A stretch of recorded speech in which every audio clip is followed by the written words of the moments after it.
Okay, all good for the press photographers?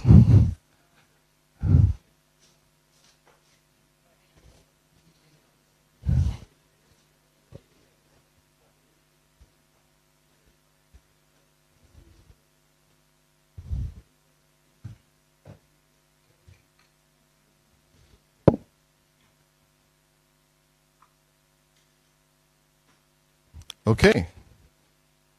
It's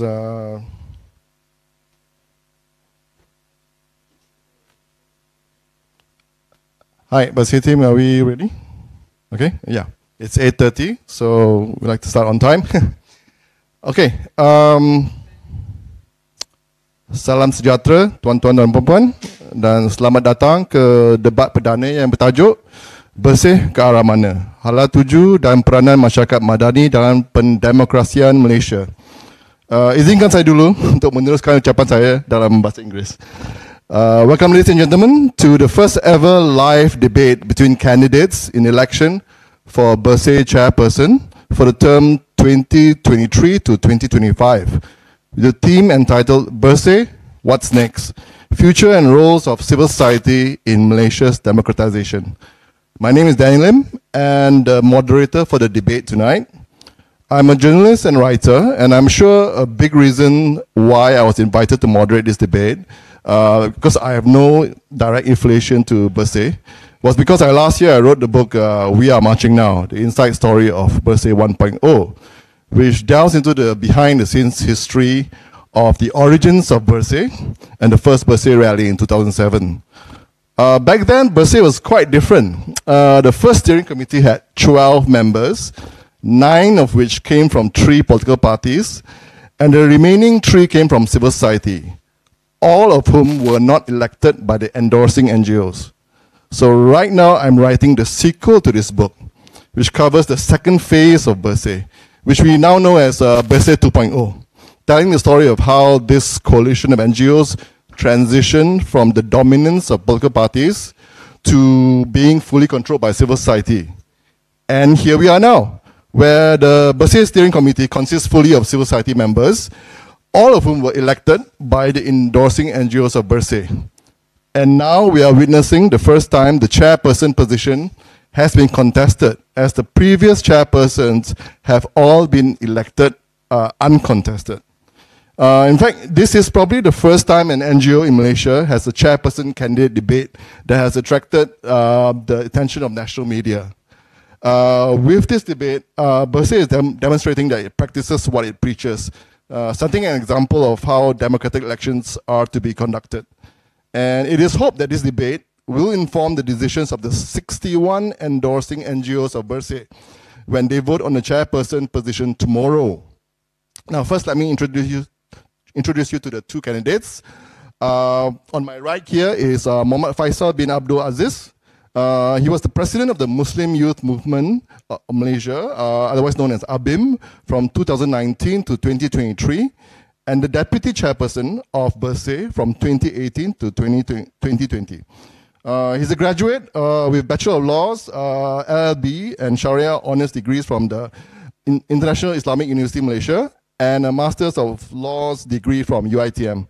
Faisal has played a pivotal role in diverse projects such as the Palestinian Refugees Assessment Mission, as well as striving to build bridges across ethnicities for an inclusive society via the Bangsa Malaysia campaign during his tenure as ABIM president, of which he has received a federal honour for his contributions. He is actively engaged in several organizations, including a grassroots community initiative known as Adab Youth Garage.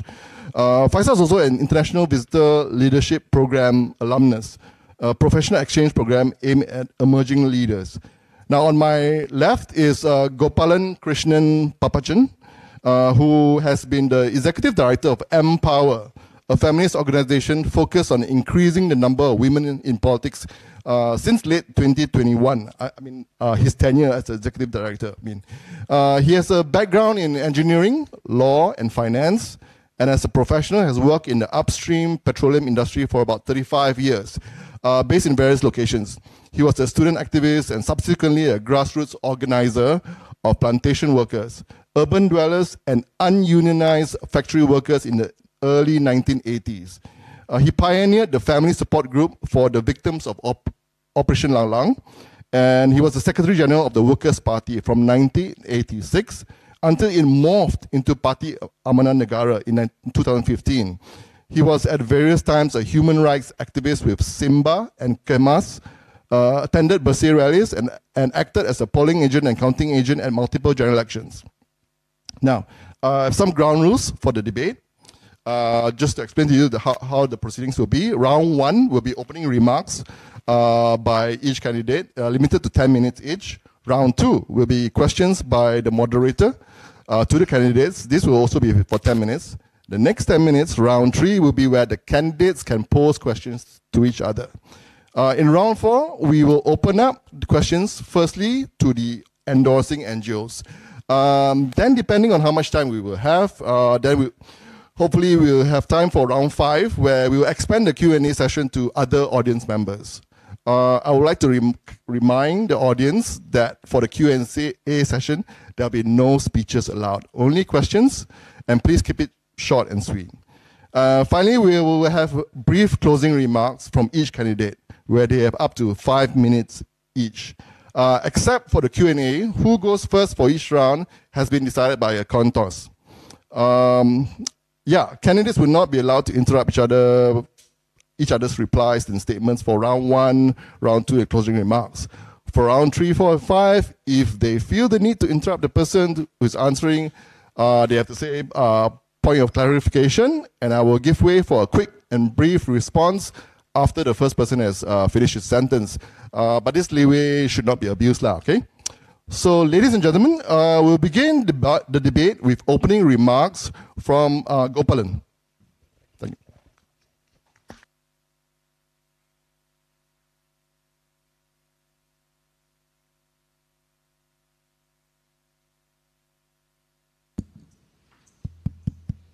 Hello, thank you. Thank you, Danny.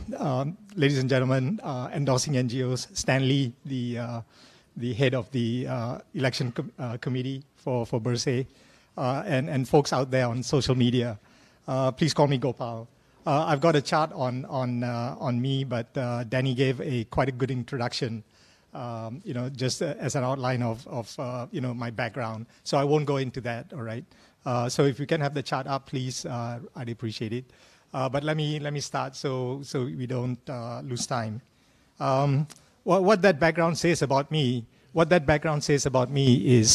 is my understanding of the community and the people of this country, right? So I worked in the plantation workers. I was like organizing ununionized workers. I got involved in railway squatters who were about to be thrown out because Malayan Railway wanted to expand their properties. And then, that gave me a deep insight into the condition of the working class and the poor in general.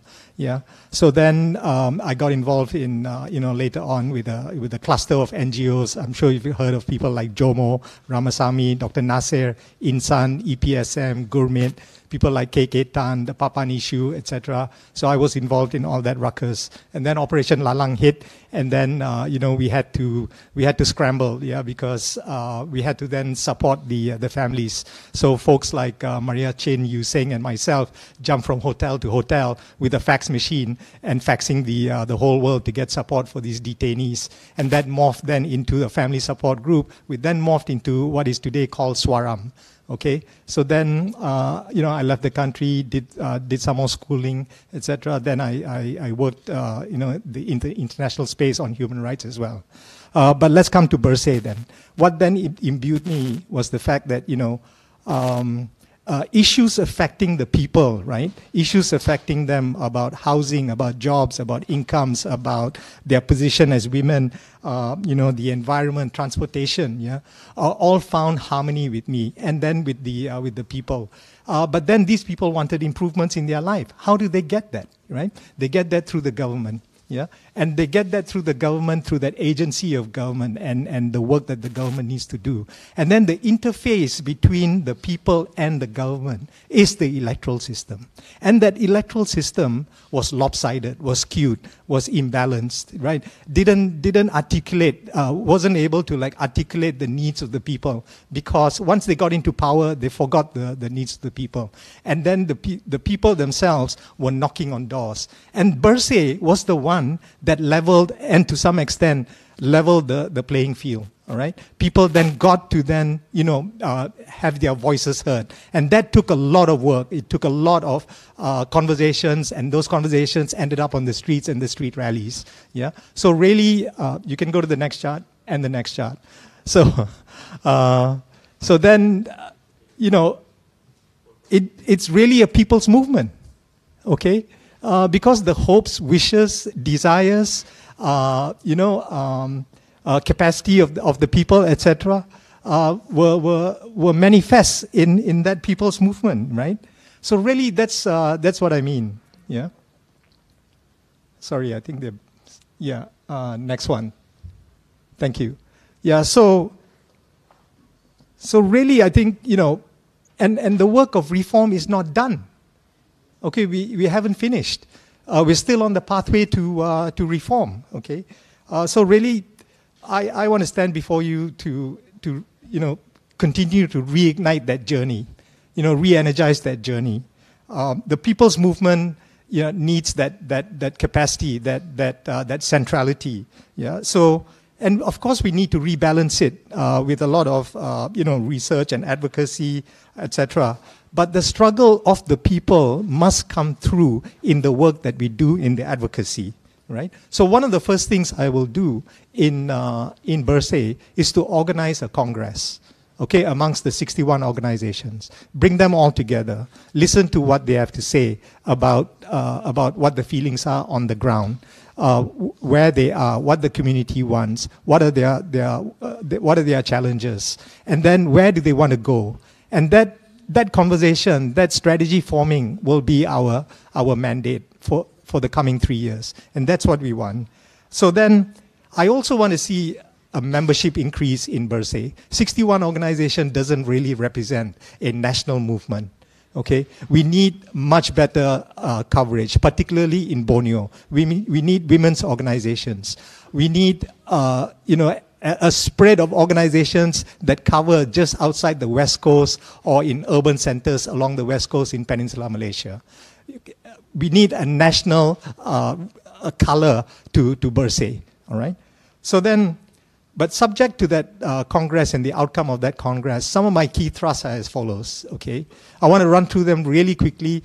Forgive me if I rush through. You can always Q&A me later on, all right? So first off, the Electoral Reform Commission report, all right, is still a secret. Why? We need to make it public. This is a reform government. That's just a piece of paper. But it contains nearly 50 recommendations. And those recommendations can be a source of national conversation, dialogue, debate. Yeah? And that's good for the country, to be talking about these things and moving things forward. So make that open, make that transparent, make that public right now. Yeah? I mean, the other thing is institutional reforms, okay? Top on my list on institutional reforms is constituency boundary redelineation. Okay, so when you get an area like Damansara and Sungai Buloh and you compare them with each other, one is 3 times bigger than the other, but each has a single representation. So the rural-urban divide is highlighted. The voter inequality is exaggerated. Yeah. So the last exercise in 2016, 2017 worsened it, not improved it. So really what we need is Bersih's involvement right in the middle of that conversation, right? And make that transparent so we can have our say, the people can have the say, right? About the redelineation and the malapportionment that has taken place throughout the decades that we've been a democracy. So then, what about the Electoral Commission themselves? Make them directly accountable to Parliament, which is simple. right? Then, Parliament can see the work of these folks. Parliament can scrutinize them. Parliament can make appointments to people who are experts and reform-minded in the area of, election and electoral reform. And Parliament can then sort of assess how far we're going down the road. Yeah, and we are the ones that elected those in Parliament. So we are the voters that have then almost direct control through our wakils with the EC. Yeah. So then, what about women? Women make up 50% of this country. Guess how many MPs we have? They make up 13% of this country. That's a shame. That's really a shame, okay? I mean, political parties in this country have women's section. Do they have men's section in these parties? I don't think so, because men feel a sense of entitlement to power, right? So the sense of patriarchy, sexism, misogyny is entrenched in these parties. So really one of the things I would do in Bersih is require these political parties to mandate or guideline 30% of their candidates in the next election to be women. Okay, very simple. Push them out, all right? And they shouldn't be in feminized roles as well, all right? Welfare, children, and so on, yeah? Women have the same intellectual capacity as men, yeah? Maybe even smarter, yeah? Thank you. What about voter education? Our voter education needs to be much more than, how to vote, during an election, how to register and all that. Malaysians are a quiet, timid lot. We are shy, yeah? We need to be much more energized about our obligations and duties as a voter. I mean, we should be asking the elected MPs, what happened to my school? Where's the kindergarten? Where's the playground? Not just how frequently my rubbish is collected. All right, we should be looking at infrastructure, about the laws that govern the local authorities, and we don't hold them to account. So really, I like to deepen voter education in this country. Yeah, it needs to be constantly. We need to constantly have this attitude of holding the wakil's feet to the fire. All right? And it comes from you. It comes from the voter. Don't throw your ballot once a year, and then after that, let them run. That's what they like. Yeah? Yeah? Like, for instance, how many of them produces an annual report? Yeah, I see your head shaking. Nearly none. When Maria Chin was an MP, she produced one. When Kumar Devaraj was an MP, he produced one. So that's 2 out of 222. What about the rest? But why aren't we holding their feet to the fire? Yeah. So voter education is about teaching our folks there to basically hold the MP's feet to the fire, the Adun's feet to the fire. Okay. And then, I mean, you cannot have free and fair elections when money is going around freely buying votes. All right. When the fish's head has rotted at the top, what do you think the rest of the body is? Corruption in Malaysia is endemic, all right? So really, we should re-energize our anti-corruption our anti-corruption drive. Okay, so no more DNAAs. What is going on? I mean, this is a reform government that came in on the basis of a constant drive against corruption, and I applaud that government. But then, it made a reversal. Whether it did or, the DPP did or the AG did, I don't know. But really, that's a setback. And the MACC needs to be independent, another body that can basically be well and truly better resourced to conduct its investigation. 1 minute left. Understood. And then the separation of the AG and the public prosecutor, that needs to go. And then, again, free and fair elections cannot be held in an ecosystem of oppression, right? We had the ISA, we had the ESCA, all right? But we still have the Sedition Act, for goodness sakes, that's from 1948, right? So, and then we have, SOSMA. Why do we have these regressive acts? They act as a blanket to the freedom of expression, the freedom of association, the freedom of assembly, right? The freedom to express your ideas, etc. We need those laws to go, all right? We have enough laws to govern people's behavior, okay?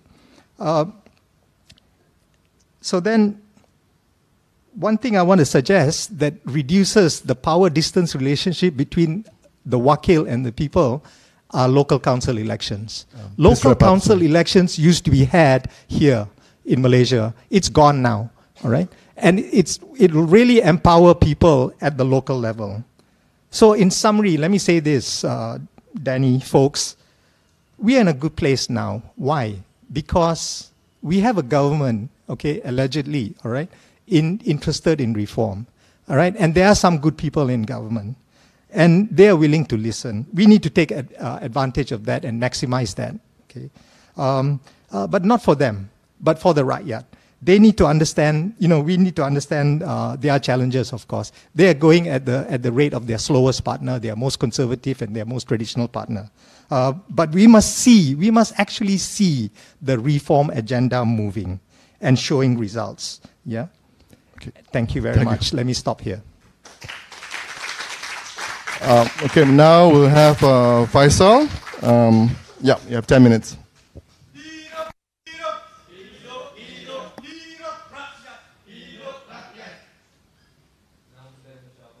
Bismillahirrahmanirrahim. Assalamualaikum warahmatullahi taala wabarakatuh. Alhamdulillahirabbil wassalatu wassalamu ala asyrafil anbiya wal mursalin wa ala alihi wasahbihi ajmain. Thank you Mr. Danny Lim, our moderator for tonight event, my fellow candidate Mr. Gopalan Papachan, and all members of the floor, especially the endorsing NGO of Bersih. Alhamdulillah, tonight we gather here for this very important public debate. This is what we want to do. We want to show to the public. When Bersih, we has always been advocating for public debate among politicians, be it at the federal level, national level, or state levels. We now produce a model. When we have our own internal elections, now there is no excuse for any politicians, those outside, not to conduct this debate among politicians in the near election, inshallah.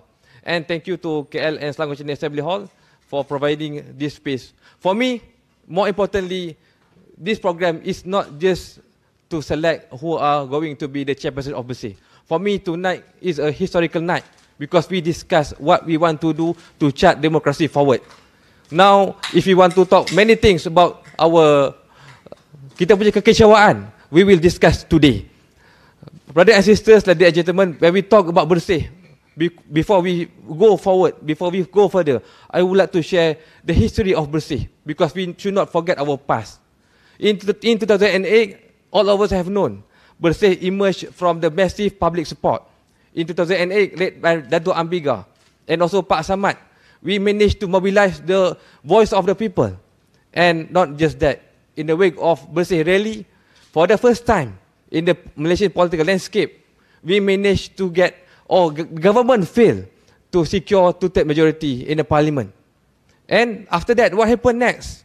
Bersih, we managed to bring the voice of people in an unprecedented scale. The notion government knows best truly ended during that time. And even during Maria's time, we managed to revitalize the reform agenda. All in all, this happened because Bersih emerged, because Bersih, we managed to fill the vacuum. At the same time, not to forget as well, the Sheraton move. Bersih played a vital role to criticize this Sheraton move, the big betrayal of the people's mandate. Credit goes to Thomas Fan as well for this effort, for this endeavor. And not just that, when we talk about Sheraton move, of course, Bersih move on. We try to find something alternative. What Bersih did, we advocate for CSA. And government during that time, Dato' Sri S.O.M. Sabri and Dato' Sri Anwar Ibrahim, they have this MOU. And what will be the effect after the MOU? We have this anti-hopping law. Yes, of course, it is imperfect, but at least now we can have this stable government. We can, or we manage to refrain the mandate of people from being abused, from this Sheraton move from recurring again and again. All in all, from all this, what I said to you, hari ini, kenapa saya sebut tentang sejarah Bersih? The issue now, we feel hopeless because we can see the vacuum. Bersih dulu berjaya mengisi vacuum. Vacuum yang ditinggalkan. Tapi hari ini seolah-olah vacuum itu telah kosong. Rakyat kembali pergi ke parti politik. Seolah-olah parti politik menentukan segala-galanya.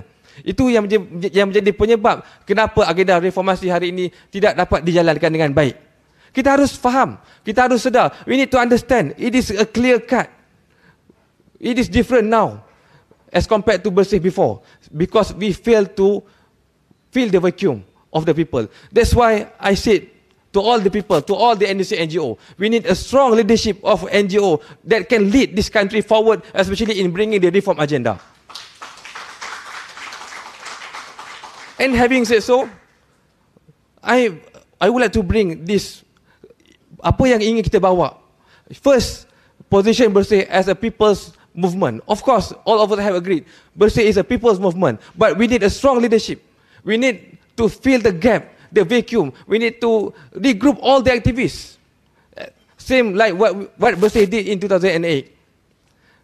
Dalam masa yang sama, kita harus ada our own homegrown. Kita punya cabang. We need to have our own Bersih activist group. We need support from all these endorsing NGO. When we talk about rally, for example, yes, I'm all for that, but we need to have plan. What plan that we have to do? Of course, we need to have this our own homegrown, our own activist group, consisting of all endorsing NGO. All of you have to participate, to contribute in this our Bersih activist group. Dalam masa yang sama, I want to elevate Bersih as a mediator between government and opposition. Government always accuse opposition to be the pushback for this reform agenda. Let us talk to the opposition. Let us meet opposition, engage with the opposition, to talk to them, to have what we can find in common to accelerate this reform agenda. And of course, when we talk about mediator between Bersih and all political parties, we also talk about this CDF, for example. Bersih, we consistent. When we talk about equal constituency development fund, we will become the mediator between government and opposition. When we talk about reform agenda, good governance, let us talk to both parties so that we can find what we can do to find something in common, so that we can ensure that the reform agenda will be in progress. Dan yang ketiga, yang paling penting, we want Bersih to be inclusive enough. Sadly to say, sometimes people say that what we are fighting for just for the sake of greater good of certain urban people. Kita kena ubah pandangan ini. We have to shift this kind of mind. What we want to do is we have to enlighten pesawah, petani, peladang, pekerja-pekerja kilang.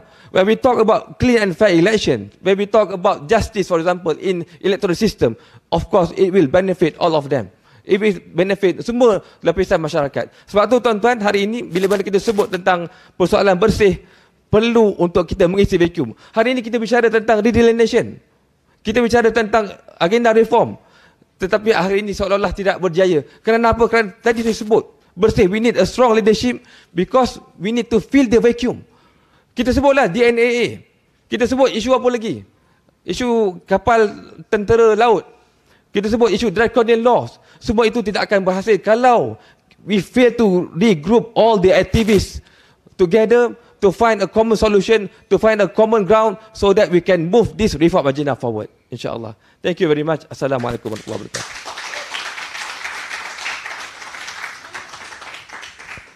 Okay, now we move to round two, which is my questions actually.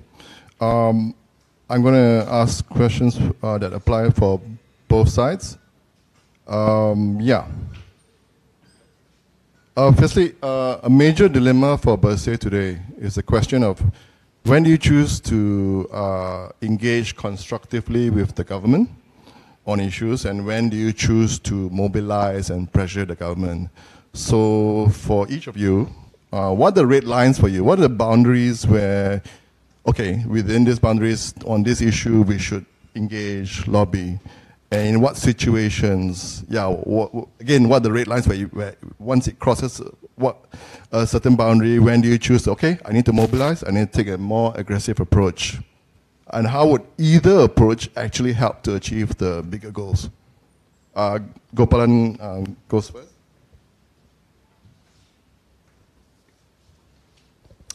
Danny, thank you for that question. Great questions. Let me say this. All options are on the table when it comes to engaging with the government. Okay? Don't take anything off the table when we talk to the powers that be. Of course, you want to have a civil discourse with the government. That's how we will begin to engage. Really depends on the issue and the urgency of the issue. Some issues have gone beyond the point of no return. The engagement has to be short and sharp, right? And the engagement then will have to quickly then result in a decision. Now, if the decision goes against you and affects the lives of the people and affects constraints on democracy, then of course we will regather with the endorsing NGOs, have a discussion with them, and take the appropriate steps. Yeah, I mean, if street rallies are required, yes, we will go there.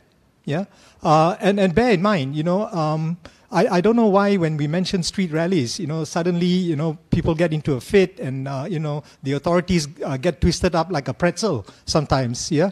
So really, street rallies are a way to express peacefully the views of the people. Very simple, right? I mean, if you look at what's happening in Palestine and the support that has garnered through street rallies around the world on Palestine, those are street rallies waving the Palestinian flag, right? Martin Luther King, overcame, Afro-American, discrimination and racism through, mass demonstrations. The campaign for nuclear disarmament, resulted in, the Strategic Arms Limitation Treaty. That was mass rallies. So changes happen. So sometimes, you've got to use the right tools, yeah? Conversations, petitions, campaigns, postcards all work. But, red lines will have to be reviewed at the time of the conversation, and depends what they are. And then we'll review with the team. Bersih needs to be a democracy, one that is two-way, yeah? It's not decided by a small group of people, what to do. It has to be a conversation that takes the people with the issue. Okay. Hang on, because I'm going to add an additional question, and then it's going to be the same, applies to you, okay? Sure. So you say red lines have to be reviewed, right? So can you give examples of such red lines, like to what? At what point would you go to the streets? Would you consider a trigger event like the DNA for Najib or any other issues? Well, I mean, the DNA has gone to a point of almost no return now, right? So really, we have to have a conversation with the people. I mean, as Saudara Faisal was saying, the people now have been numbed into a certain level of timidity and placidness. So you can't just switch on a button and people will get onto the streets. It doesn't happen that way. It does require conversation, preparation, town halls, meetings, and then if people then desire the need to go to the street, yes. But I mean, if certain people were convicted and then pardoned, I'm sure that would be a pretty big red line. Thank you very much. Okay. Yeah. Faisal. Yes, we agree that the current government is a unity government. But we cannot forget that the current government is led by tokoh reformasi Datuk Seri Anwar Ibrahim. We have something that we can hold on to. Anwar always promised for the reform agenda, to reform all the draconian laws and so on. It is a matter of time. It is a matter of how do we lobby to the current government to comply with all of his promise. Hari ini kita berada dalam kerajaan perpaduan, tapi kita kena faham bahawa kerajaan hari ini kerajaan yang dipimpin oleh Datuk Seri Anwar Ibrahim, seorang tokoh reformasi. Beliau banyak bicara tentang persoalan janji untuk reformasi. Dan hari ini, when we talk about engagement, we engage with this kind of political parties. As I said, it is very important to engage not only with the government, but also with the opposition. We need to engage with Perikatan Nasional, with PAS, for example. What we can do to find common ground, yang disebut sebagai pushback kepada reform agenda. Dalam masa yang sama, when we talk about this reform agenda, it is a matter of timeline. What we push for, the current government, Datuk Seri Anwar Ibrahim, we want himself to provide the timeline when this kind of reform agenda that will be materialized by this kind of government. Of course, there is a need of time, but we will push for the timeline. And dalam saya sama, when we talk about red line, of course, I personally, not as Bersih chairperson or any position, my red line is if there is a case like DNAE, it is a huge cross of red line. But of course, when we talk about red line in Bersih, we need to discuss further with all endorsing NGO whether they agree or not. Because when we talk about rally, for example, when we talk about mobilizing awareness, we need to have a proper plan. I don't want to have rally just by attended by 10 people or 100 group of people. We have to be serious enough if we want to have rally if government cross this kind of red line. Thank you. Okay, thank you very much. My second question is regards to partisanship. As you know, like Bersih's history has always been plagued of being accused of being partisan to certain parties, and now you have candidates with, well, Faisal with his Faisal with his links to ABIM, and you know our current Prime Minister's long history with ABIM, and then Gopalan, you know, the instrumental in helping in setting up Amanah and so on.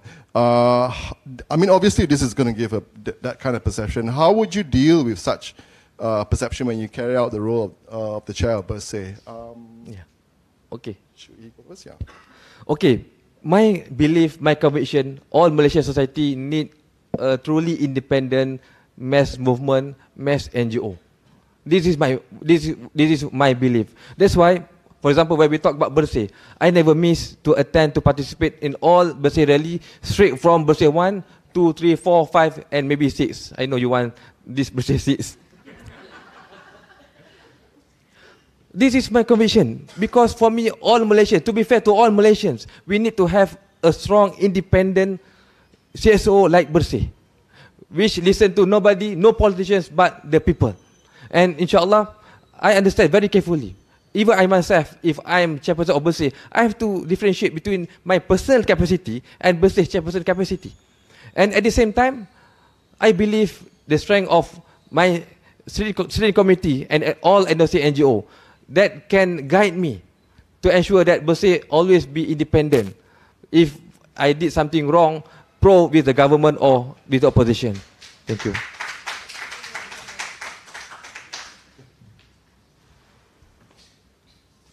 Yeah, thanks, Danny.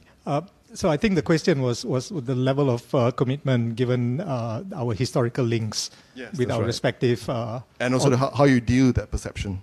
Yeah, well, I mean, my links with Amanah are like pretty one way. I basically helped to create Amanah, not the other way around. So, so really, I'm independent completely. And the culture within Amanah is, they are quite open to keteguran daripada semua, right, from each other. So really, there's no question of any misplaced loyalties were I to become chair. The loyalty would be to the mass movement and to the people's movement, and specifically to the group that are in the steering committee, and then of course accountable to the member NGOs or the endorsing NGOs. And absolutely, you have to underline the fact that we are a non-partisan. We may be a socio-political phenomenon, but we are non-partisan, and that has to be underlined all the time.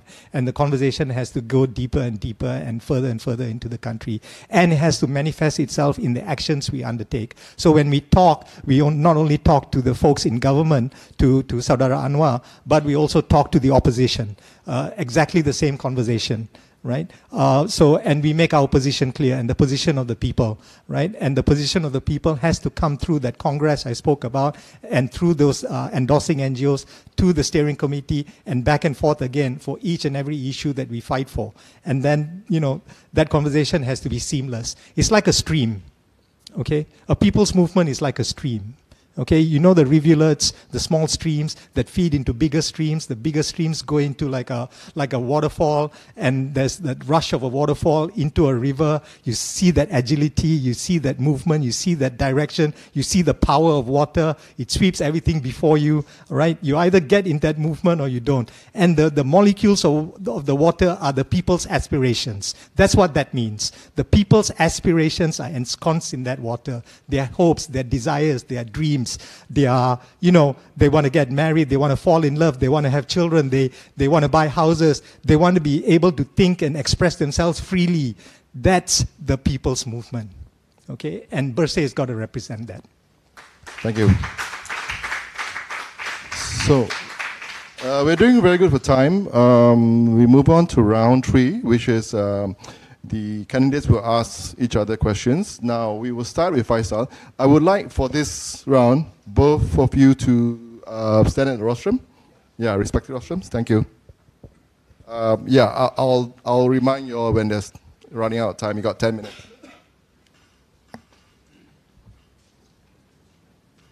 Sekarang Okey. Soalan saya lah kepada Mr. Gopal. Sekarang kita melihat persepsi masyarakat melihat seolah-olah Bersih ini always didominasi oleh satu kaum ataupun satu komuniti. Mungkin saudara Gopal boleh kongsi tentang perancangan untuk mengubah persepsi ini supaya dilihat lebih inklusif pada masa akan datang. Thank you. Terima kasih saudara Faisal. Ya, saya tak tahu apa spesifik komuniti yang kita didominasikan. Mungkin boleh clarify, mainly non-Malays. Maybe urban area. Urban, okay. Ya, mungkin itu adalah satu perception yang di luar is out there. So that's what I said in my opening remarks when I made the presentation. I think we need to rebalance that perception. Kita mesti show a national character. We mesti get members to rise to the occasion and increase the number of members from Sabah, Sarawak dan daripada desa dan daripada the east coast of Peninsular Malaysia, right? It cannot be a urban Peninsular Malaysia phenomenon saja. Yes, so we need to increase membership, and I have to rely on the conversations we're going to have with the SC dan dengan endorsing NGOs. Daripada saya? Yes. Okay. So, what is your strategy and response, Saudara Faisal, if ABIM disagrees with your approach, and especially if PMX and his cabinet does not move on key institutional reforms? Thank you very much for the questions. First, I have to make it clear that now I'm a former president of ABIM, and if I'm a chairperson of Bersih, I will be in the capacity of chairperson of Bersih. Dalam masa yang sama, bila kita sebut tentang key reform, of course, like what we agreed, if there is a red line, if there is masalah kekecewaan masyarakat on this reform agenda, we should mobilize the voice of people. I mean, I have no issue of mobilizing people against the government if government disagree with this reform agenda. What we want to do, we have to deal with opposition and with the government. Itu yang paling penting. Apa yang boleh kita buat untuk pastikan ada timeline. Benda yang paling utama ialah this current government, this current prime minister, they have promise, tapi tidak ada timeline untuk bawa reform agenda. Sebab tu kita harus bawa perkara ini ke depan. Dalam masa yang sama, saya nak sebut juga, when I was president of ABIM, kita issue many statements against the government.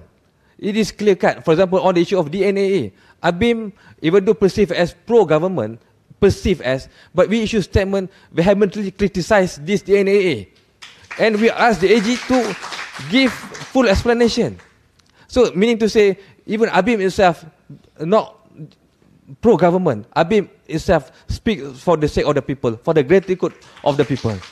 Dan saya juga diajar untuk respect Bersih, untuk respect, hormati endorsing NGO, untuk hormati kawan-kawan dalam SC. Kalau kawan-kawan SC ingin bergerak ke arah yang lebih baik, why not? We have to agree with decision, collective decision. Dan saya punya kepercayaan, my style, I always believe in collective participation, collective decision, collective leadership, not one man show. Terima kasih.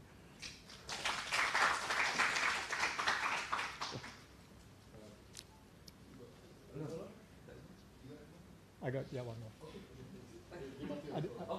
Ada lagi satu. Okay. Okey. Terima kasih. Kalau permisi saya. So terima kasih saudara Faisal. So apakah stand saudara terhadap satu Malaysia yang multicultural? Sebenarnya, I think if I may share, when I was in ABIM, we brought this idea of cosmopolitan Islam and bangsa Malaysia. Saya percaya kepada kebersamaan. Actually, when we talk about stronger together, kita harus melihat kaum ini dalam konteks aset yang sama. Masalah hari ini, kalau saya nak kongsi what was told by Amartya Sen, when we talk about racial issues, kita melihat political identity sebagai sesuatu yang memecahkan kita. Tapi apa yang disebut oleh Amartya Sen, for example, when he talk about Indian community, the war between Muslim and the Hindu, for example, isunya ialah kita gagal melihat semangat kaum ini dalam konteks yang positif. Tapi kita melihat semangat kaum ini dalam konteks yang memecah belahkan. Sebab tu, if you ask me, I'm a good Muslim insyaAllah, and my religion teach me about inclusiveness. My religion teach me about how to unite together. And insyaAllah, my religion teach me about compassion and mercy. And I always hold on to this principle insyaAllah. So kita boleh setuju bahawa Malaysia adalah satu negara yang multicultural? Yes, betul. Yeah. Bagus. Silakan, ada soalan? Any more questions? No more? Okay, that's pretty quick. Yes. So now we move on to the questions for the from the floor. From the endorsing NGOs, they have the first go at it, roughly 10-15 minutes.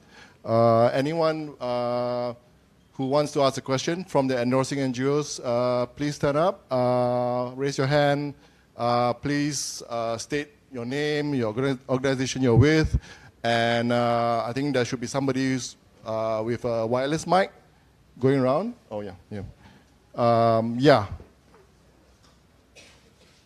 First bite of the cherry goes to endorsing NGOs. Yes.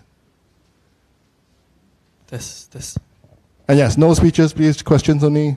Hi, I'm Kira from Undi 18, one of the endorsing NGOs. How would either of the candidates prepare to counter the narrative that the upcoming delineation exercise will be an exercise to reduce Malay-Muslim power in Malaysia? Thank you.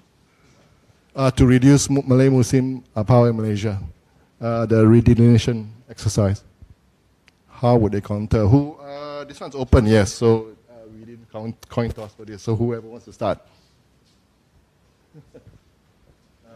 I think better you all stay in the rostrum. Okay.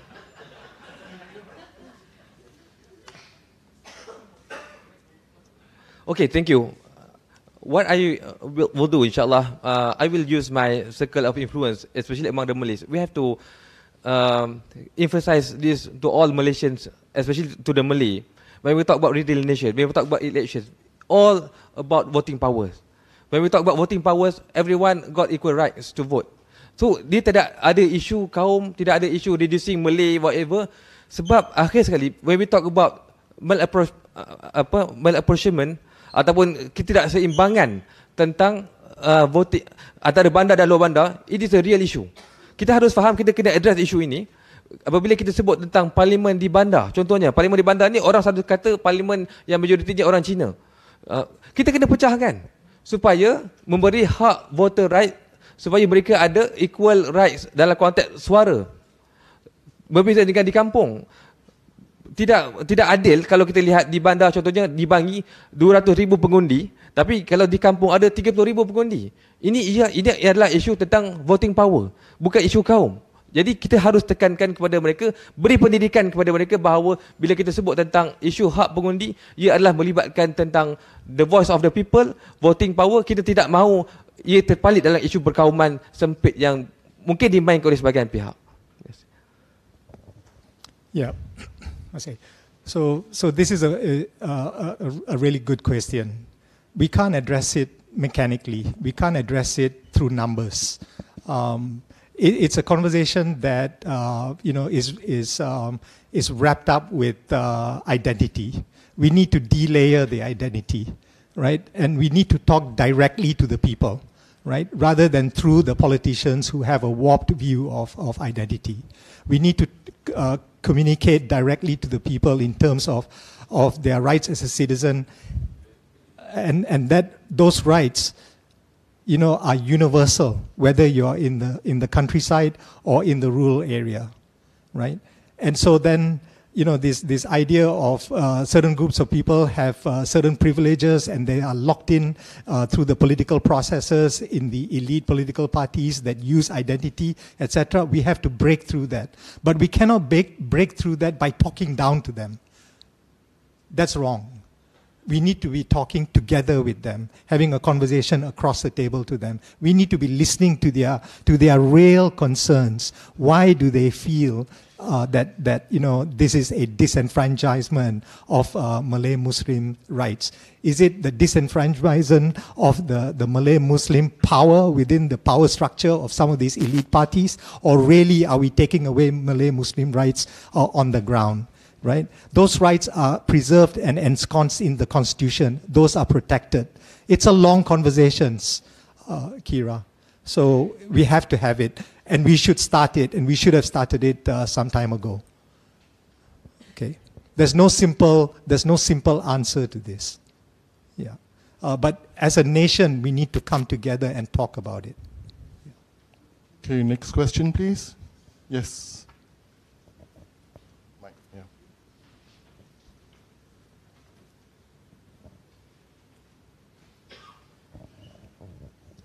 Hello, I'm Stephen. I'm here on behalf of Tindak Malaysia. Sorry, which? Tindak Malaysia. Oh, Tindak Malaysia, got it. Yeah. Okay. So I actually have two. Am I allowed to ask more than one question here? Just for Faisal, sorry. Sure. Okay. So allow it. We have time. Yeah. I'll be quick. So the first question is that how does the candidates ensure the views of every endorsing NGOs are considered and any decision made are representative of their views? And then one more question for Faisal is that. As the previous head of ABIN, can you perhaps demonstrate any examples of how ABIN countered Perikatan Nasional divisive and racial rhetoric? Okay. So 2 questions. Yeah, but why does your first one only apply to Faisal? Because it's like basically asking. Oh, right. Okay, got it. Okay, first question is for both of them. Okay, got it. Okay. Yeah, ensuring every endorsing NGO is consulted. Yes. Okay. So. Okay, thank you very much for those questions, Tindak Malaysia. So the views of endorsing NGOs. Yes, I mean, firstly, that Congress I mentioned from the get-go is, the gathering together of all of them. So they not only need to converse with the SC, they need to converse with each other, right? Because you have a lot of NGOs that are overlapping in terms of their interests, and we need to hear all of them and then collate all of their views. And we need to make sure that those views are representative and are real and tested with the rest of the 61 NGOs. So of course, those are multiple conversations we need to have. So the way to do it is to have an SC that is intimately connected with the endorsing NGOs. When we do stuff, we should report back to them. When they do stuff, we should know about it, right? So then, there is a feedback loop. And then meetings should be regular, right? My understanding is that, sometimes when the SC calls for these meetings, very few show up. Now, I don't know how regular they are. But, if I were to get the role as chairperson, after the Congress that we would organize, we'd have to agree the regularness and the frequency of these conversations. So that way, there's rapport. We listen to their needs and their concerns. This campaign has allowed me to touch base with some of you and learn about things that I was not aware about. The land grabs in Sarawak, right? The voter education limitation, the timidity of the people in voicing their concerns. So we need to to actually learn about where we are today. Absolutely. So, Okay, I think it is about structural problem because or structural issue because we don't have constitution. What is if we can have our own guidelines, peraturan tetap ataupun constitution, we can stipulate in our constitution, Bersih we need to have this consultative activities, for example, twice a year or maybe 3 times a year with all the industry NGO, and all industry NGO have to come forward with in this our consultative program or event with all the industry NGO. So we need to have this kind of structural issue that need to be taken into consideration. Inshallah, if we have this constitution or maybe peraturan tetap, all industry NGO must abide by, must come and actively participate in this consultative council or event that we organize, inshallah. And your question on what ABIM do to counter Perikatan Nasional. Oh. Sorry, ini dalam live TV. Agak susah sikit soalan politik. Mungkin after this boleh, after this. Tak, bukan. Soal politik, it's too political lah. Sorry lah. Sorry.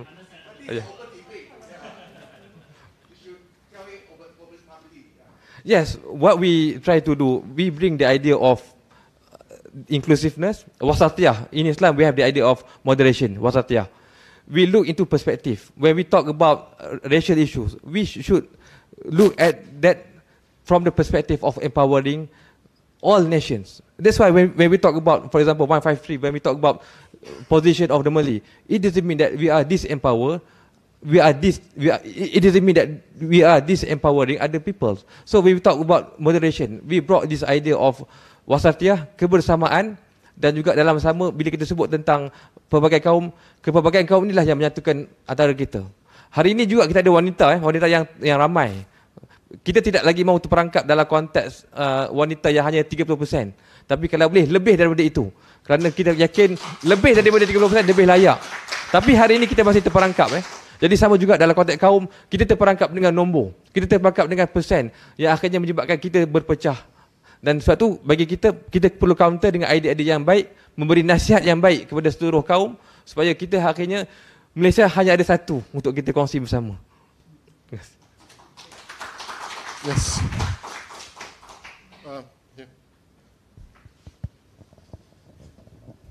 Hi, there seems to be... Sorry, name and organization? Oh, sorry, I'm not a part of the endorsing NGO, just All right. Can we give priority to Sure. first? Yeah. Yeah.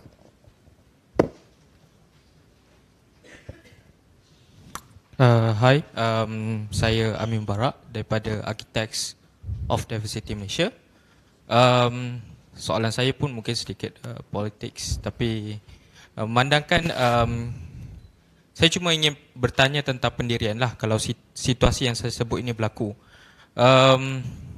Kita tahu bahawa kalau kita ingin mobilisasi massa, menggerakkan rakyat ataupun masyarakat, di akhirnya tidak boleh tidak kita memerlukan political move ataupun parti politik yang menggerakkan.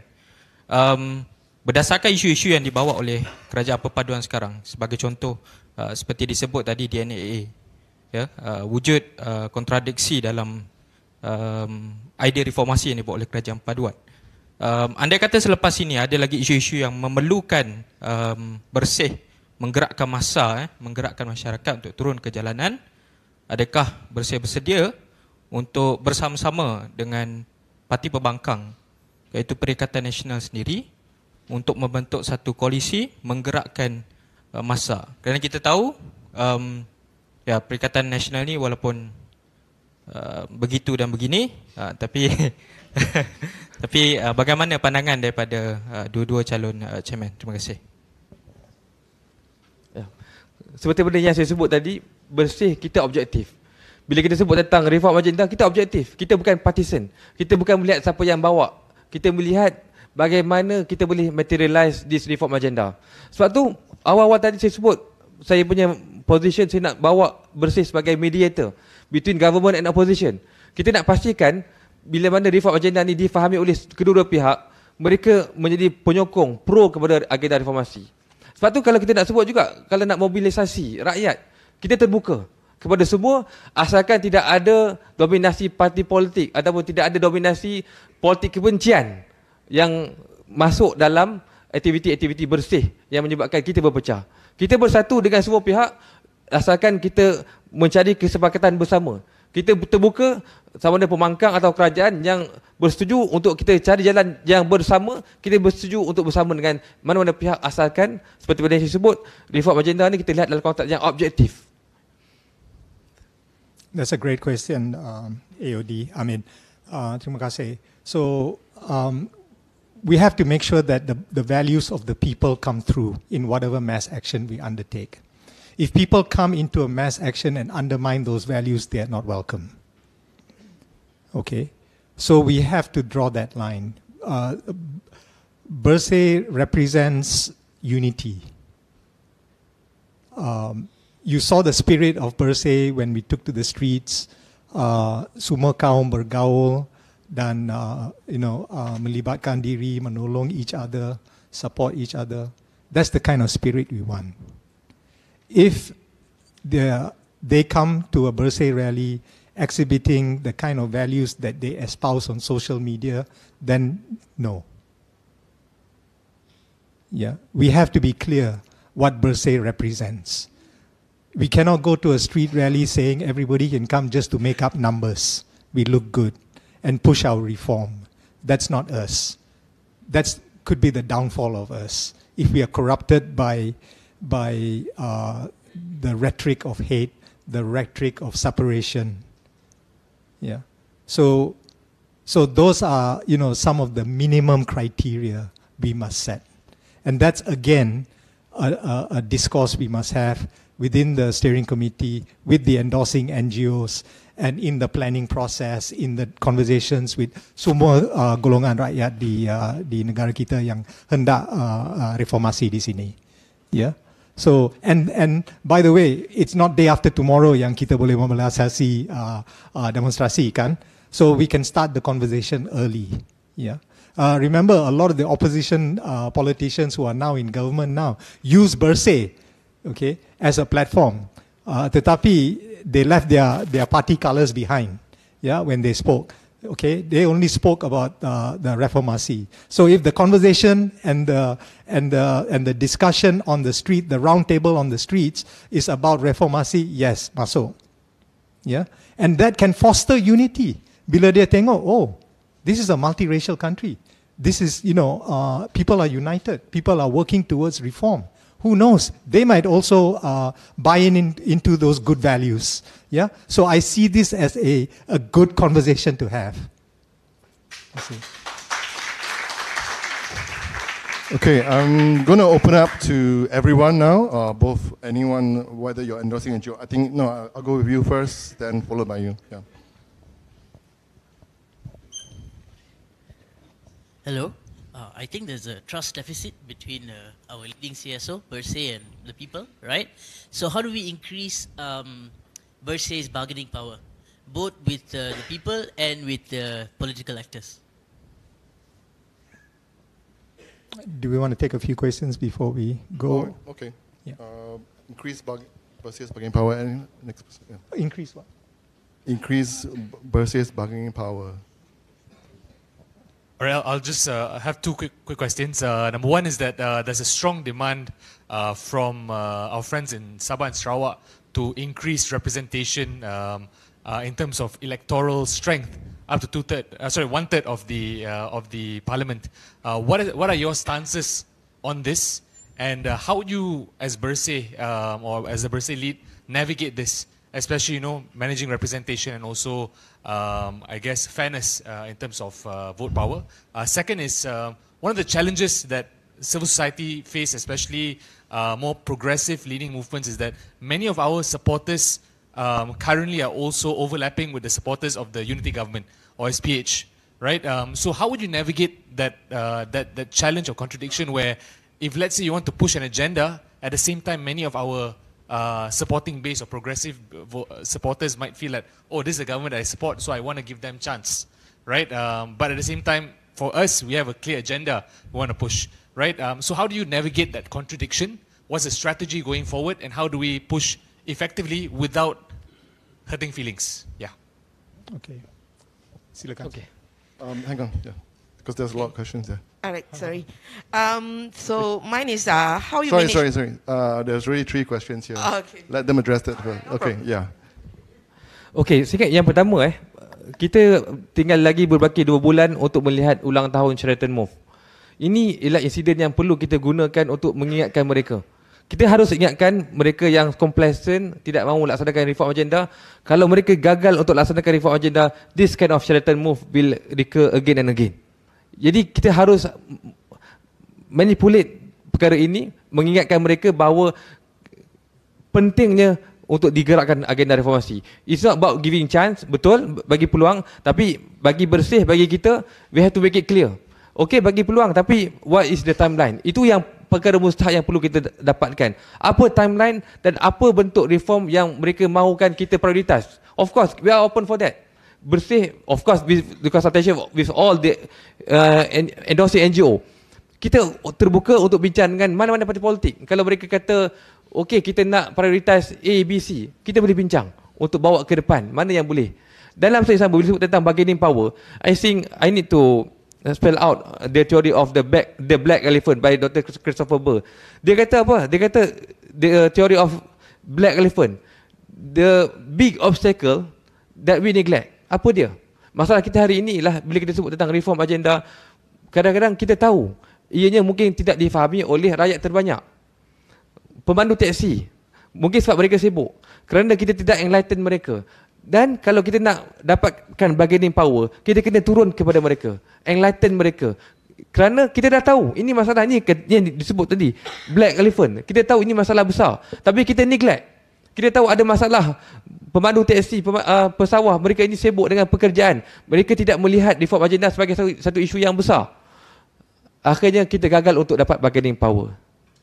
Dan juga tentang Sabah Sarawak, saya fikir ada yang disebut bahawa seolah-olah ada dalam perjanjian Malaysia. Tapi saya fikir sebenarnya dalam konteks yang lebih utama ialah keadilan dan juga keseimbangan. Kita bersedia untuk berbincang dalam konteks lebih banyak kursi parlimen di Sabah Sarawak, tapi yang paling penting perlunya ada guideline tentang voting power tadi. Kita tidak mahu apa yang berlaku sebelum ini berulang. Kalau di KL sampai 200,000, tapi kalau di satu kawasan 20,000. Ya, betul. Sebab di KL tu rumah flat memang padat, tapi perlu ada guideline juga supaya tidak terlalu berbeza, tidak seimbang, ketidakseimbangan yang berlaku. Terima kasih.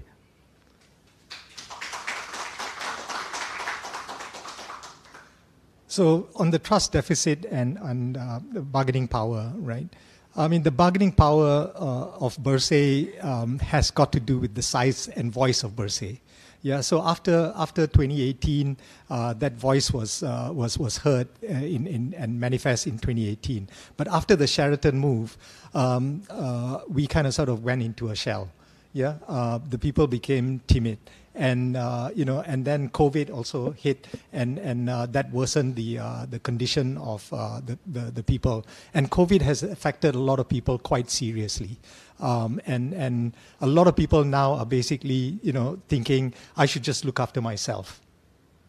Okay, that is a reality in this country. Businesses have shut down. People have been thrown out of work. If they get back to work, their pay is a lot lower than where before. People are struggling in this country. And then along comes Bersih, and we are pushing this reform and driving it. And then do we expect that people will just really say, yeah, Gopal, Faisal, let's go? No. We need to go down to the people, understand their condition.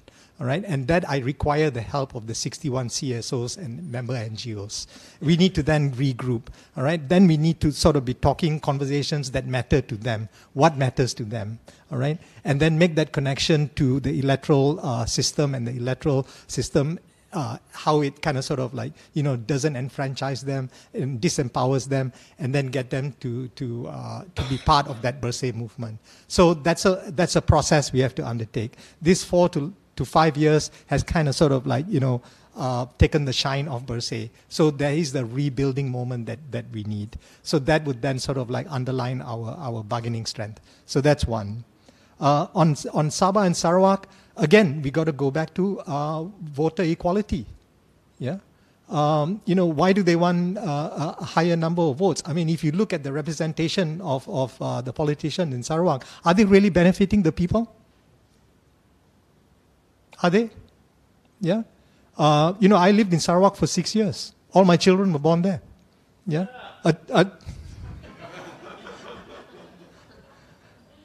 We met a Japanese timber tycoon with a wad of cash. All right. He'd go into the forest and say, this tree, this tree, this tree, this tree is cut down. I was in Miri. Yeah. The rivers are chock full of logs. Yeah. So you want more representation for what? For whom? It's not really representing the people or benefiting them. So again, it's not a numbers game. Yeah, it's about justice, about equality, about the issues that people need. Yeah, you go to Barrio, they switch off the lights at 6 o'clock. There's no power there. Yeah, so how do the kids do their homework? And then you heard about the kind of issues that people have with respect to internet availability. They don't. Yeah. So you want representation for what? Only for themselves. Yeah? They don't want representation for the people because even now with the present representation, they're not doing any good for the people. So Bersih should question that, should sort of examine, and go behind those questions. So I hope I addressed that. Yeah? And then on civil society and, whether they are in both places and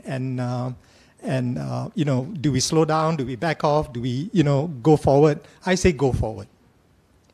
Don't worry about the people within the government because we got the agenda and the agenda is a reform agenda. If you're in the government and you understand our reform agenda, help us by getting it done. Simple as that. And if you don't, I want to know why you are in the government that is called a reform government. Maybe you need to step out and join us. Okay? So really, don't worry about that. Just keep going. Yeah? But have the conversation. Have a civil conversation. And I'm sure, we can get somewhere. Like I said earlier, we are at a good place because of those people. But we need to speak truth to power and be straightforward about it, right? Okay. Yes. Yeah.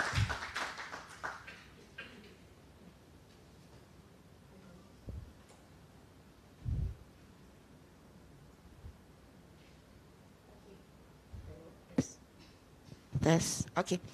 How you manage relations between Bersih and SPR?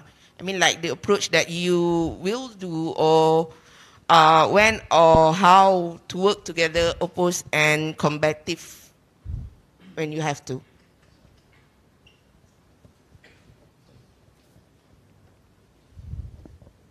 Hello, Assalamualaikum.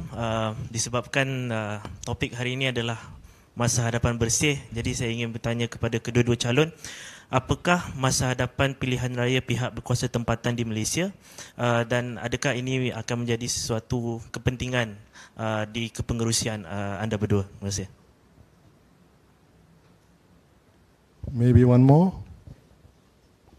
Sorry. Assalamualaikum, a very good day. Zarudin from Wabim. Soalan saya ada dua. Pertama, apakah visi kedua-dua calon chairperson Bersih untuk mendekatkan Bersih, merakyatkan Bersih kepada masyarakat luar bandar, terutama masyarakat kampung dan juga generasi muda yang tidak minat politik. Kedua, apakah juga visi dan misi kedua-dua chairperson Bersih, calon chairperson Bersih untuk ataupun program yang boleh dilakukan untuk menyatukan bangsa Malaysia untuk faham apa agenda yang Bersih nak bawa. Terima kasih. Okay, so that's managed relations between Bersih and SPR, the future of local elections, and of double question of vision of how to connect to the rural community and youth, and vision to have programs to unite the races. Who wants to go first? Yeah, I finished. So just okay. Alright, yang pertama bila sebut tentang hubungan Bersih dengan SPR, I think we always perceive SPR or Election Commission as our partner in nation building. Sebab bagi kita at the end of the day, SPR lah yang akan buat kerja pilihan raya. Cuma tinggal lagi apa yang kita nak buat ialah kalau boleh ada restructural system, letakkan SPR tu accountable di bawah parlimen. Itu saya fikir jelas apa yang juga ditutup oleh Bersih. Tapi dalam sama kita tidak memusuhi SPR, sebab SPR itulah yang akhirnya membantu kita untuk memastikan reform agenda ini berjalan dengan baik. Jadi itu tidak ada isu pertentangan antara Bersih dan SPR. Dan bila sebut tentang local council election, saya ingat Bersih juga sebelum ni kita bawa bersama dalam isu ini. Cuma tinggal lagi bagaimana ianya boleh dibawa dalam konteks yang lebih meluas. Maksudnya bukan hanya di bandar tapi juga di kampung-kampung. So kalau kita nak sebut tentang voting power dan sebut tentang hak rakyat untuk mengundi, kita juga sebenarnya boleh ketengahkan pilihan raya ketua kampung sebagai contoh. Salah satu cara untuk mendidik orang-orang kampung memilih ketua mereka. Tapi sudah pasti yang paling penting isu besarnya ialah kos. Tapi itu boleh kita bincang bagaimana untuk mengurangkan kos dan sebagainya. Tapi kita kena be fair, nak sebut tentang pilihan raya local council, kita juga mungkin boleh melihat dalam konteks pilihan raya kampung dan sebagainya, supaya ada accountability. Ketua kampung bukan hanya dilantik tapi dipilih. Sama juga dengan local council, mereka ini dipilih. Jadi mereka ini ada kebertanggungjawaban untuk memberi manfaat kepada rakyat. Dan juga tadi yang ketiga tentang nak approach masyarakat luar bandar, khususnya orang-orang muda. Ya betul. Hari ini orang muda banyak suka tengok TikTok Saya ingat semua tahulah. Buka handphone jam 12 malam kan. Ingatkan baca Quran. Mungkin juga baca Quran. Kita tak boleh bersangka buruk. Jadi apa yang Bersih perlu buat in the future? Kita kena memperbanyakkan dalam konteks social media. Kita kena outreach social media. Kita kena banyak tim. Kita perlu ada tim yang kreatif dalam konteks untuk counter isu-isu melibatkan social media. Walaupun susah 1 minit. Kita nak cakap 1 minit itu susah. Sebab saya bukanlah generasi sebegitu. Tapi kita kena belajar. Kita kena belajar sampaikan mesej dalam masa 1 minit yang begitu padat, orang suka tengok. Mulakan dengan mungkin muzik yang baik, bukan mulakan dengan muka yang tak menarik, akhirnya orang akan swipe. Jadi inilah cabaran besar dan untuk itu juga kita perlu melihat ia sebagai satu isu penting kerana hari ini kita berada dalam situasi Uni 18. Mereka 18 tahun ke atas sudah boleh mengundi. Dan mereka inilah pengguna terbesar TikTok. Dan untuk itu saya ingat untuk di masa mendatang Bersih perlu leverage TikTok sebagai salah satu medium menyebarkan berita yang baik kepada masyarakat. Terima kasih. So Bersih dan SPR, you cannot get anywhere with the government by being combative. We need to collaborate. Yeah, but we need to collaborate with clarity about our goals. Yeah, what is Bersih's goals? What are the people's goals? And what are the SPR's goals? Put them on the table. Be transparent with each other. And at every step of that collaboration, at every step of the way, we need to make sure that we are connected with the 61 members and the 61 members with their members. So then we know we're connecting. Yeah. So if the issues are around appointments, competence, resources, then macam saya bagi tahu tadi, we want to tell them you need to be accountable to Parliament. Yeah. So this is not a conversation with SPR. This is a conversation with PMX. Yes. And when is he going to do that? So there are layers of conversation we need to have. Yeah? And then we need to engage with other stakeholders within government who have a relationship with SPR also. Yeah? Wakil Rakyat, ADUN. Yeah? So if the Wakil Rakyat and the ADUN can become our allies, then we build a coalition of an army of people that are pushing Bersih's cause. So don't act alone. Yeah? So that would be my strategy. Yeah. So tapi bila dia push back, then we also need to regroup and re-strategize. Tetapi don't negotiate on single issues. Don't salami slice. Yeah. Then you lose. Take the big approach. Yeah. What is the big approach? We want you to be accountable to Parliament. Okay. That's the big strategy. Because daripada situ, the MPs can scrutinize you. Not just Bersih. It's not a private conversation with a group of people, all right, with the SPR. It's a public conversation. Yeah. So that's a big strategic win if we get that. Yeah. Then the rest can flow from it. Appointments, resources, budget, yeah, redelineation. So we got to work strategically, and we got to work with partners. Who are the people that will benefit from a freer, and a more level playing field? Yeah, even the Wakil Rakyat, opposition juga. Yeah, so bring them on as allies. Yeah, so itu dia. Local council elections, no question, do them. Do them. If cost is an issue, do them in phases. Okay. Do them in phases such that, we can learn and then we can replicate. Yeah, we'll make mistakes. Yeah, you don't make a mistake on a grand national scale. You make a mistake on a local scale, and then you check and adjust as you go along. But we need to get started. That conversation has been around for such a long time, and we're not moving. Yeah, so the power distance relationship daripada wakil ke MP is huge. Yeah, tapi it can be reduced if we have local council elections. And you know who are the people that will benefit most from local council elections? Women. Yeah? Because women are at the forefront of telling, your local fellas, fix this, fix that, do this, don't that. If you don't, I'm going to be on your tail again. Yeah? So local council elections may actually then benefit women as basically representative in local councils.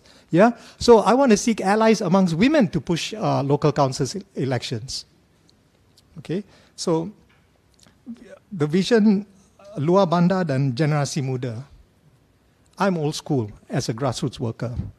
Yeah, we need to turun ke padang if we want to mobilize and bring about greater awareness with people in the countryside. Yeah, they need to see us. They need to feel us.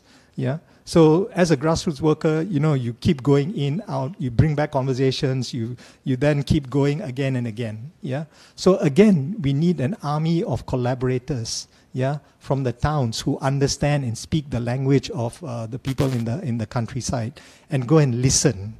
Listen first. Yeah. Take the messages back.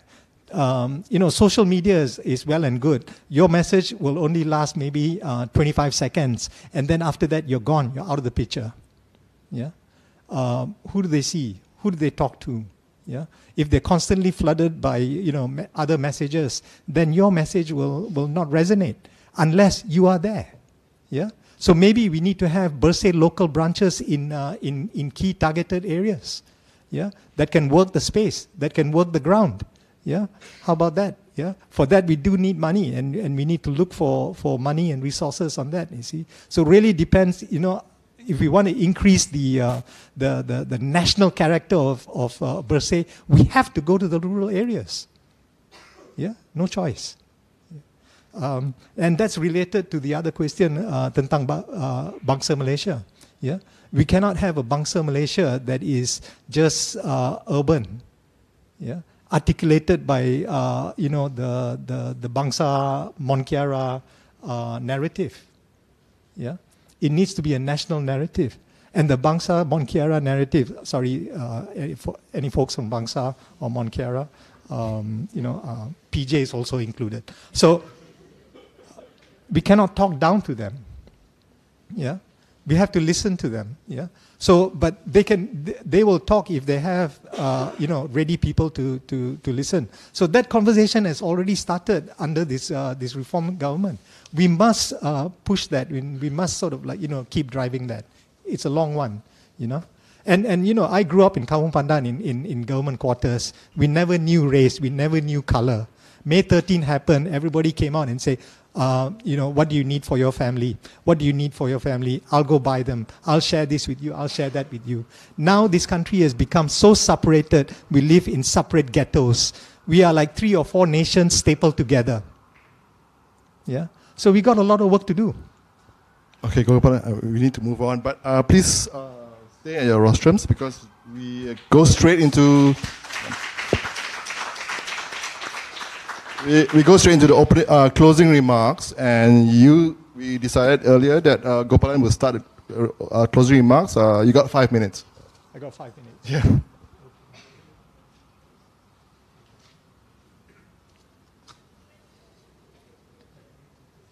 So, first of all, let me say thank you. Yeah, thank you to Bersih for giving me this opportunity to stand here before you.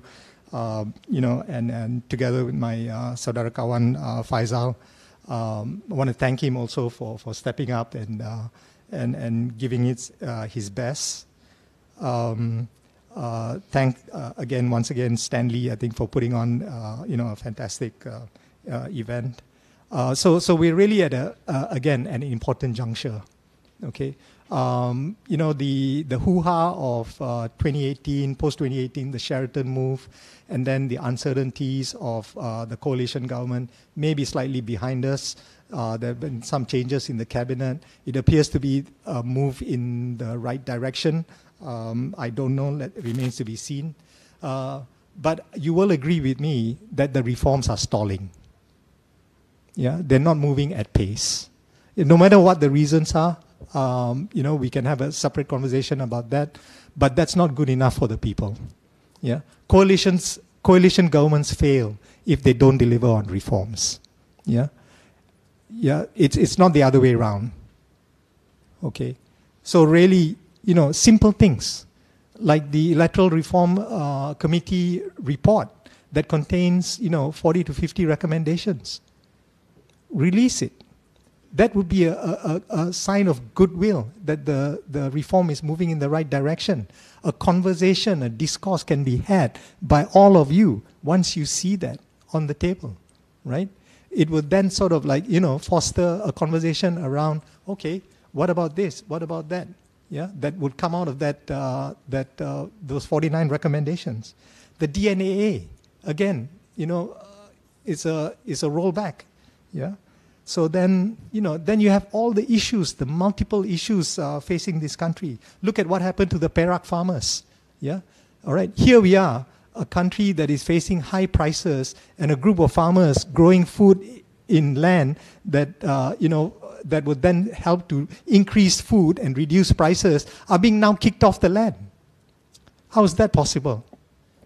Why is that happening? Why isn't the government sort of quickly acting and reinforcing the ability of our farmers to stay on the land and keep growing? Yeah, the deforestation that is taking place. Yeah, the oppressive laws. Yeah, so women. I mentioned this a number of times. Yeah. The separation of powers between the DPP and the Attorney General's chambers, redelineation, the oppressive laws. Yeah, I mean, we still have vestiges of a Cold War state in our legislative system, right? Don't talk about this. This is too sensitive. Yeah, that mindset sometimes is still present and is a blanket over our freedom. We need to be able to express ourselves freely without the threat of state power, and arbitrary state power at that. Yeah. Those are simple reforms that we can move on. Yeah, so I hope this has been a good debate for you. And let me say once again, right, the way Bersih should go forward is everything is on the table. Okay, all the way from polite conversation, collaboration, to street demonstrations, if we need to, if that's our last resort, if push comes to shove. But then, that requires a rebuilding of our mass base, okay, which has eroded over the years. Okay, that conversation is a difficult one, it's a challenging one, and we need to have that, yeah, because it's critical for the progress and development of Malaysia as a united, free, and prosperous country going forward. Terima kasih. Okay. Okay. All in all, in our conversation just now, we can see it seems that we are hopeless. We can see disappointment from all CSOs, especially in terms of reform agenda. So that's why I think there is a need to fill the gap, because now we can see the huge vacuum, as I said just now, in CSO. People may be politically fatigued when we talk about how to elevate CSO. That's why I offer myself. Even last weekend, I handed over my position as ABIM President, and I try to be the best if I'm elected as a Bersih chairperson. I hope I can lead Bersih in the right footing and to regroup all the activists, inshallah. Dan saya ucap terima kasih kepada Mr. Gopal. He's my best friend. I met him and we discussed about how can we bring this democratic mechanism forward. InsyaAllah kita mengharapkan lepas ni tidak ada permusuhan. Akhirnya Bersih bergerak ke arah yang lebih baik. Dan saya ucapkan terima kasih. Please give a big hand to Election Commission. Saya fikir penonton-penonton di luar awani Malaysiakini harus menonton pilihan raya Bersih, jadikannya sebagai model untuk politician yang berada di luar. Kalau ada pilihan raya kecil lepas ni, saya tak pasti kat mana pilihan raya kecil ada lagi. Sudah tak ada. Buat satu live public debate seperti mana yang Bersih buat. We walk the talk. Terima kasih sekali lagi kepada semua, juga kepada Danny Lim dan juga kepada KLSH dan semua industri NGO. Terima kasih. Assalamualaikum warahmatullahi wabarakatuh. So, thank you very much. Very different personalities, very different age and approaches, but actually, I feel that there's a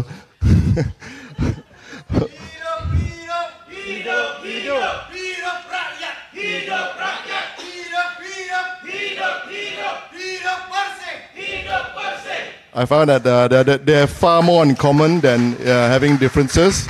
So I wish both candidates all the best. I wish even the endorsing NGOs all the best. There's a message from the Bersih team that the polling opens tomorrow at 8 a.m. and closes at 5 p.m.